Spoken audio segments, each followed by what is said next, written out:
Bonjour les amis, bienvenue à la chaîne Les Astres disent, ici Zainab Slim. Dans cette vidéo, je vous présente quelques prévisions et conseils pour la semaine du 20 au 26 mai 2019. Comme à l'habitude, je commence ma présentation par un préambule qui concerne tous les signes et par la suite je passe aux prévisions particulières à chaque signe selon les déplacements de la Lune durant la semaine. Avant de commencer mon préambule, j'aimerais demander aux amis qui consultent mes vidéos sur la page Facebook de vous abonner directement à la chaîne YouTube.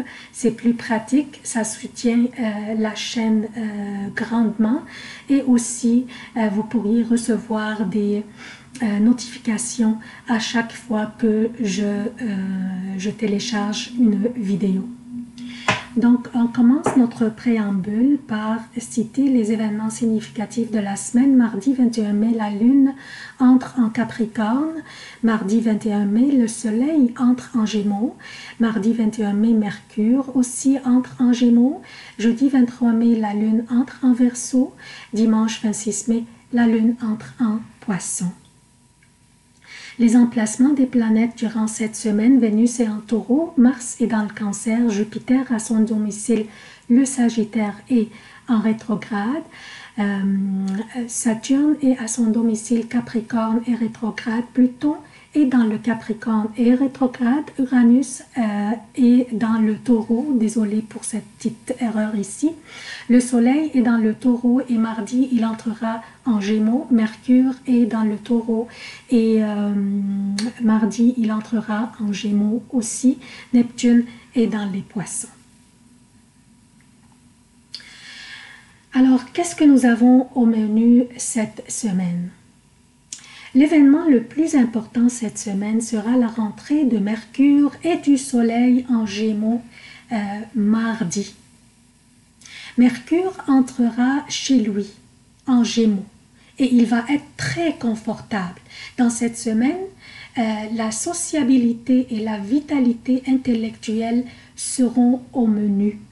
L'énergie des Gémeaux étant expressive, vive, adaptable, pleine d'humeur, pétillant, curieuse et intellectuelle, et Mercure étant notre planète de communication, de l'intellect et des études, et en plus il sera conjoint au Soleil, comme vous voyez, il est collé au Soleil. Le Soleil qui influence la chaleur, la lumière et la vitalité dans les Gémeaux. Une combinaison d'énergie délicieuse pour les études, le réseautage et aussi la communication.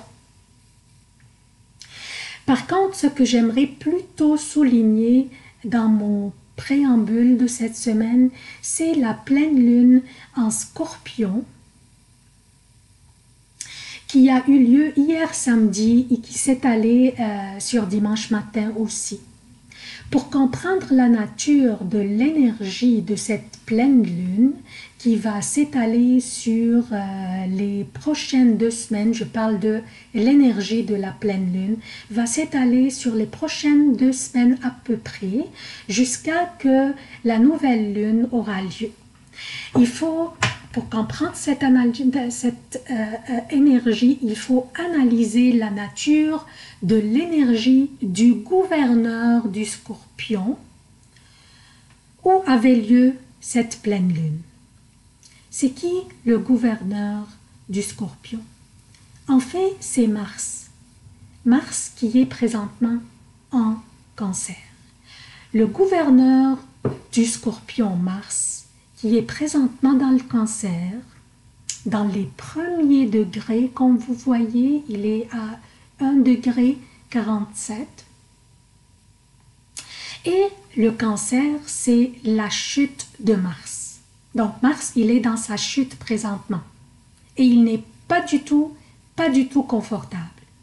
Et on a souligné dans le préambule de la semaine passée que nous allons expérimenter beaucoup d'émotions et de nervosité car l'agressivité martienne sera plutôt orientée vers l'intérieur et non pas vers l'extérieur.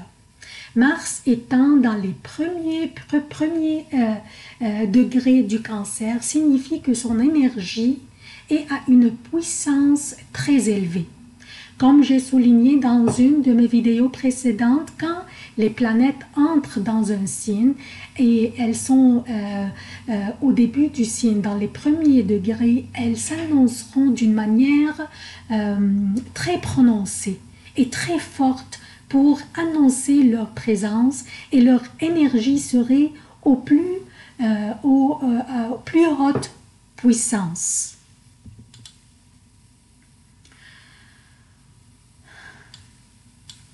Le facteur qui va mobiliser Mars en cancer sera plutôt les émotions. Donc, toutes les réactions qui pourraient se produire durant la présence de Mars en cancer seront basées sur les émotions.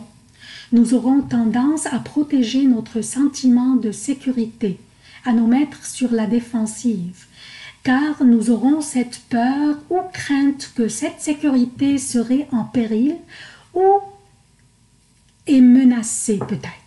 Surtout que le cancer influence notre sentiment de sécurité émotionnelle, nos rapports avec la famille, aussi le genre d'enfance que nous avions vécu et aussi nos rapports avec les parents, surtout avec la mère.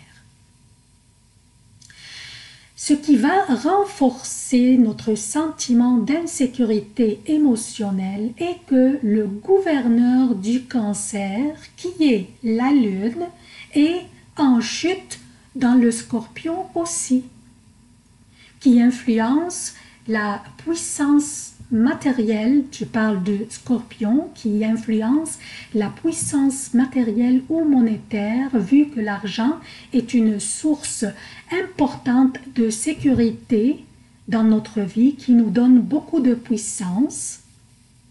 Donc, la pleine lune, gouverneur du cancer, la lune qui est le gouverneur du cancer, dans ce signe est en chute. Et ce signe, dont le gouverneur est Mars, est dans le cancer et en chute aussi. Donc, cet échange, il y a un échange ici de gouverneurs et les deux gouverneurs sont en chute. Les deux gouverneurs de ces signes, je parle du Scorpion et du Cancer, les deux sont en chute. Mars, le gouverneur de Scorpion, est dans le Cancer en chute, et la Lune, qui est dans le Scorpion, mais qui est le gouverneur du Cancer, est en chute dans le Scorpion. Donc, cet échange de gouverneurs de ces deux signes va élever notre sentiment d'insécurité, que ce soit monétaire ou émotionnel. Nous allons avoir ce peur que notre sécurité est menacée. Et quand ce genre de sentiment règne notre esprit, nous pourrions commencer à réagir ou comporter d'une manière très impulsive. Nos prises de décision seraient basées sur ces émotions. Et aussi, observez les médias sociaux, vous allez remarquer que les propos des gens dans les médias sociaux seront plus craintifs et plus anxieux. Donc, je vous prie de ne pas prendre des décisions cruciales, comme par exemple, je vous donne un petit exemple, quitter un emploi juste à cause d'une dispute avec un collègue ou avec un supérieur. Sachez que la plupart d'entre nous seraient peut-être impulsifs sous l'effet de Mars en Cancer, impulsifs sous l'effet des émotions, sauf bien sûr ceux qui vont avoir l'aptitude à se contrôler. Donc, quand une situation émotionnelle se produira, sachez que l'autre personne vit aussi ce que vous vivez et peut-être influencé par la même énergie. Donc, surmonter ces situations et laisser ce genre de situation passer en paix. Par contre, l'énergie de la pleine lune est habituellement une énergie propice pour nous débarrasser de tout ce qui ne nous sert plus ou tout ce qui nous cause du mal ou de la peine.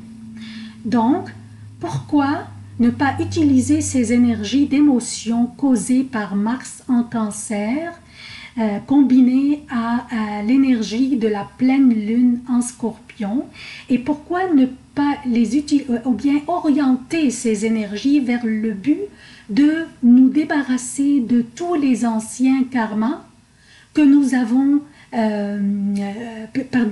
avons vécus dans le passé et qui nous ont causé beaucoup de souffrance et de douleur dans notre vie.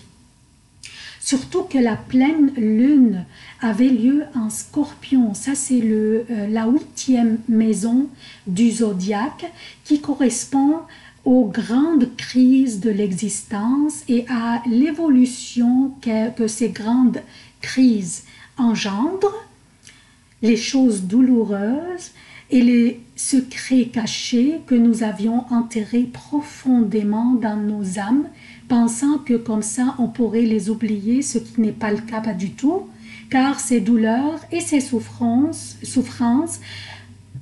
font surface de temps en temps. Donc, ils ne sont pas du tout oubliés, ils sont juste cachés.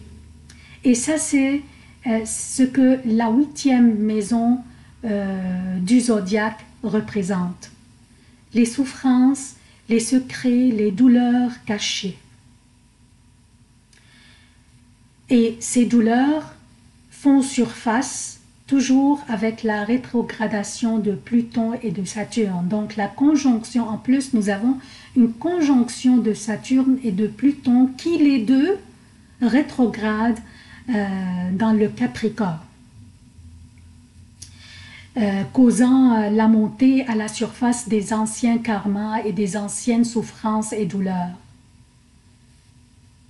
Cette conjonction rend cette période très convenable pour faire le ménage de tous les vieux karmas qui nous empêchent de bâtir notre avenir et d'aller de l'avant et de vivre heureux.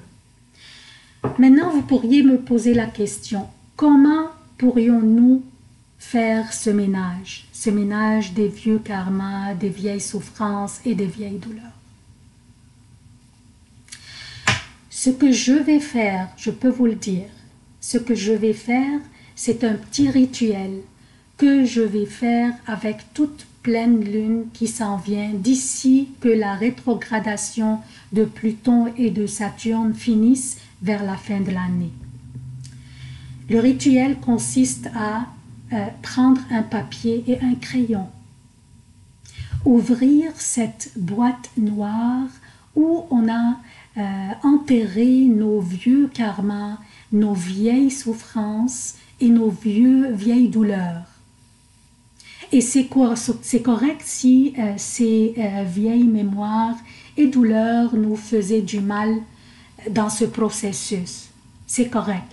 Ce mal ne va pas durer pour longtemps. Donc, on pourrait le tolérer pour quelques minutes pour en débarrasser définitivement. Écrivons ce qui nous faisait mal et ce qui nous faisait de la peine dans le passé sur un papier. Sortons toutes les douleurs et écrivons-les sur le papier. Ensuite, pardonnons-nous d'abord, car il se peut que nos douleurs proviennent du fait que peut-être nous étions nous-mêmes la source des douleurs des autres. Il se peut. Donc, pardonnons-nous d'abord et pardonnons les autres par la suite. Ensuite, brûlons ce papier. C'est juste en se pardonnant et en pardonnant les autres et en laissant nos vieux karmas aller qu'on puisse vivre en paix et confortable dans notre peau. qu'on puisse recouvrer notre estime de nous-mêmes, notre vraie valeur et notre confiance en nous-mêmes.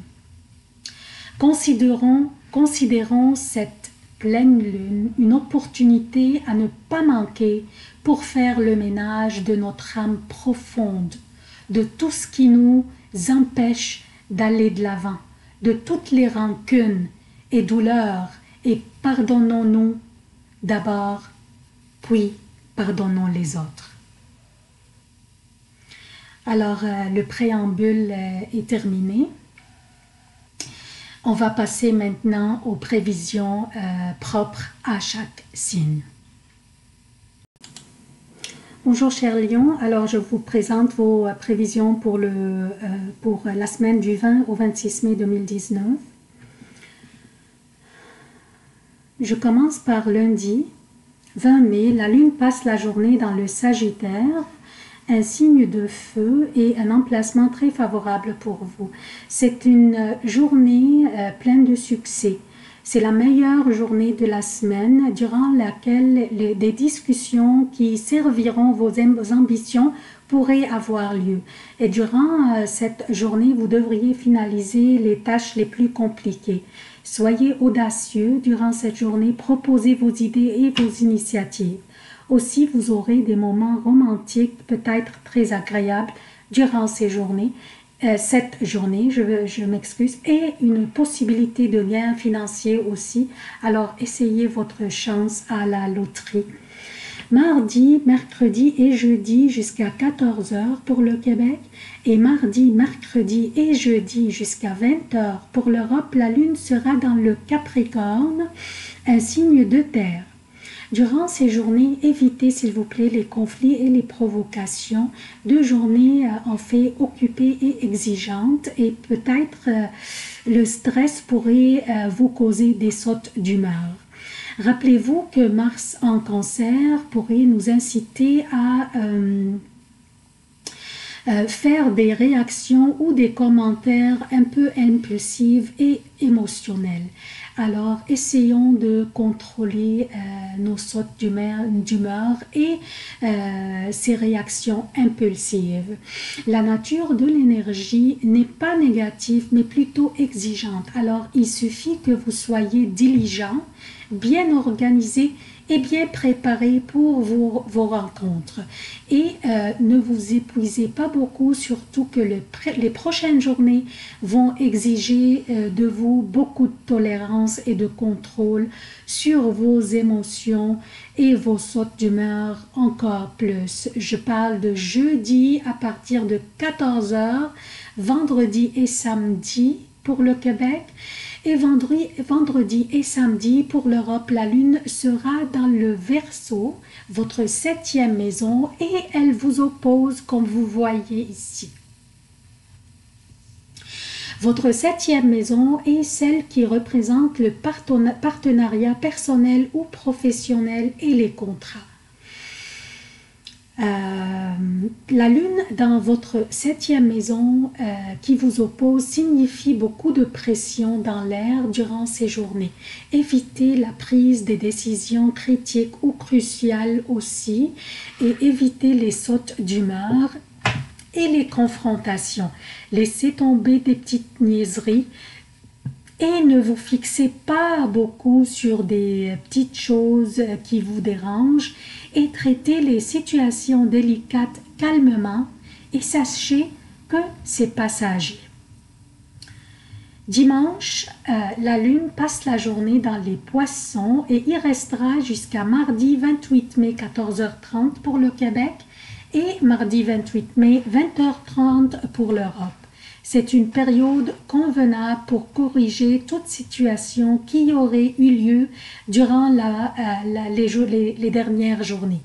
Vous auriez passé peut-être quelques journées vraiment potentiellement conflictuelles les dernières journées, donc profitez de la lune, de l'énergie de la lune dans les poissons dimanche, lundi et mardi pour corriger toute situation potentiellement conflictuelle qui aurait eu lieu durant les dernières journées. Si jamais vous aviez eu des confrontations ou des conflits, lundi et mardi seront convenables pour que vous corrigiez ces situations. C'est tout ce que j'ai pour vous, chers lions. Je vous demande votre soutien de la chaîne. Abonnez-vous, activez les notifications, aimez, commentez et partagez les vidéos. Merci d'avoir consulté cette vidéo et à la prochaine.